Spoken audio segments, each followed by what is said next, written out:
नमस्कार, मैं हूं आशुतोष और आप देख रहे हैं सत्यहिंदी.com। सत्यहिंदी.com के खास कार्यक्रम आशुतोष की बात में आपका स्वागत है। आज का दिन भारत के इतिहास में लंबे समय तक याद किया जाएगा क्योंकि सुप्रीम कोर्ट ने एक ऐसा फैसला दिया है जिससे केंद्र की मोदी सरकार फिलहाल कटघरे में है। इलेक्टोरल बॉन्ड का मसला पिछले कई सालों से बहुत विवादों का मसला था और बार बार सरकार के ऊपर यह आरोप लगता था कि दरअसल इलेक्टोरल बॉन्ड्स के बहाने काफी कुछ ब्लैक मनी वो सरकार अपने कब्जे में कर रही है। इस पर सुप्रीम कोर्ट में पिटीशन दायर की गई थी, सुप्रीम कोर्ट में शिकायत की गई थी और सुप्रीम कोर्ट से गुजारिश की गई थी, उनसे गुहार लगाई गई थी कि इसकी लीगैलिटी को चेक किया जाए और देखा जाए कि ये दरअसल तमाम राजनीतिक दलों के बीच में जो लेवल प्लेइंग फील्ड होना चाहिए वो नहीं है। साथ ही साथ इसमें कुछ काफी गड़बड़ है संवैधानिक स्तर पर भी।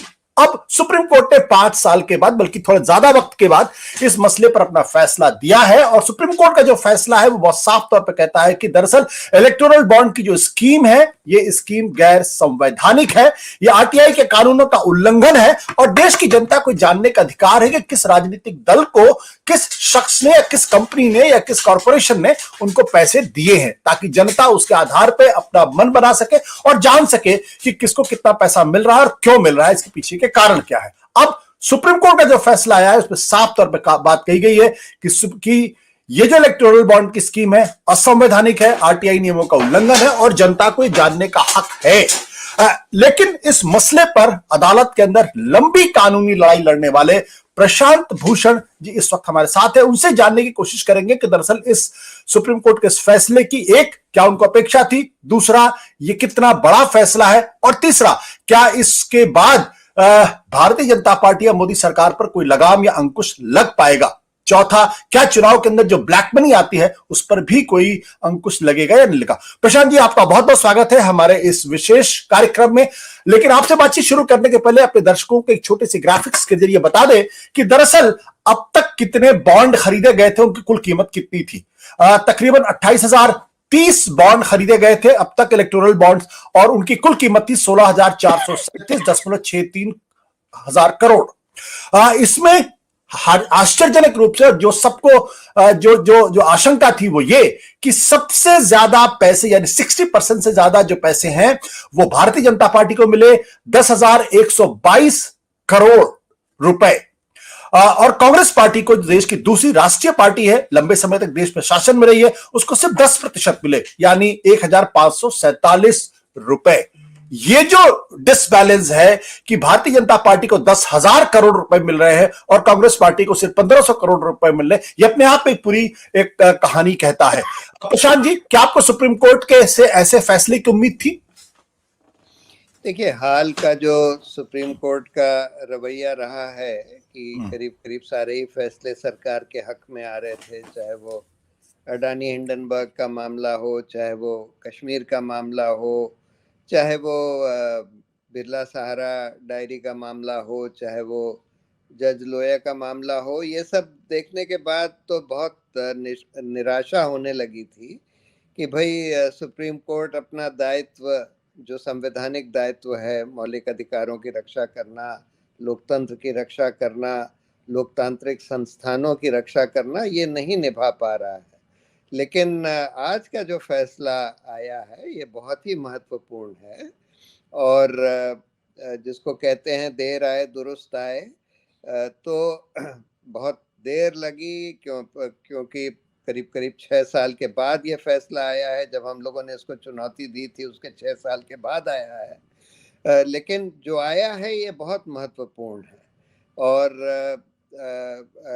इससे सिर्फ इलेक्टोरल बॉन्ड को ही रद्द नहीं किया है, इन्होंने जो पॉलिटिकल फंडिंग जो कंपनियां करती हैं पॉलिटिकल पार्टीज की, उस पर जो लिमिट हटा दी गई थी वो भी वापस लगा दी गई है। उन अमेंडमेंट्स को भी रद्द कर दिया है कि कोई कंपनी अपने प्रॉफिट्स का 7.5% से ज़्यादा पॉलिटिकल पार्टीज को डोनेशंस के तौर पर नहीं दे सकती।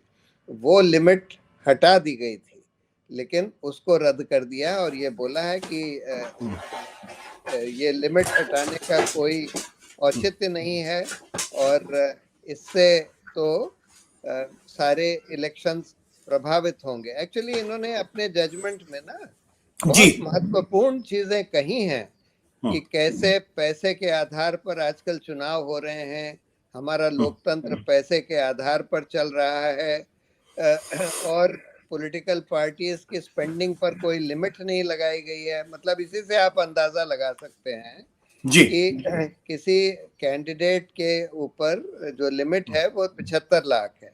यानी कि भाजपा के सारे कैंडिडेट्स को अगर हम मिला लें पूरे 500 कंस्टिट्यूएंसीज में, तो वो लोग कुल मिला के 325 करोड़ खर्च कर सकते हैं मैक्सिमम। लेकिन जी। भाजपा ने सिर्फ इलेक्टोरल बॉन्ड के जरिए 10,000 करोड़ से ज्यादा पैसा इकट्ठा किया, और वही 5 साल में। तो यानी कि भाजपा जो है जितना उनके कैंडिडेट्स खर्च कर सकते हैं, उससे कम से कम 30 गुना पैसा सिर्फ पॉलिटिकल पार्टी खर्च कर रही है।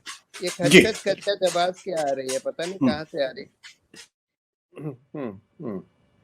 तो ये दिखाता है कि हमारा जो पूरा पॉलिटिकल सिस्टम है, ये आपने नाम के लिए कैंडिडेट पर लिमिट लगा दी, वो भी आप एनफोर्स नहीं कर पाते, क्योंकि आपने जैसे जब नोटबंदी करी गई थी तो उसका एक आधार ये दिया गया था कि हम कैशलेस इकोनॉमी चाहते हैं, यानी कि सब लोग बैंक के थ्रू ट्रांजैक्शन करें।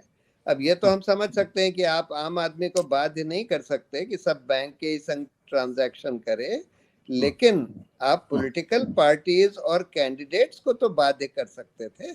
एक सिंपल सा आपको अमेंडमेंट लाना था कि पॉलिटिकल पार्टीज और कैंडिडेट्स कोई कैश में ना तो पैसा लेंगी ना खर्च करेंगी।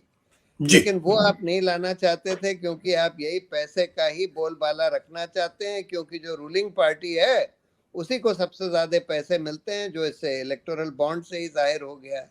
बाकी भी पैसे रूलिंग पार्टी को ही ज्यादा मिलते हैं। सत्य हिंदी का ऐप डाउनलोड करें गूगल प्ले स्टोर पर।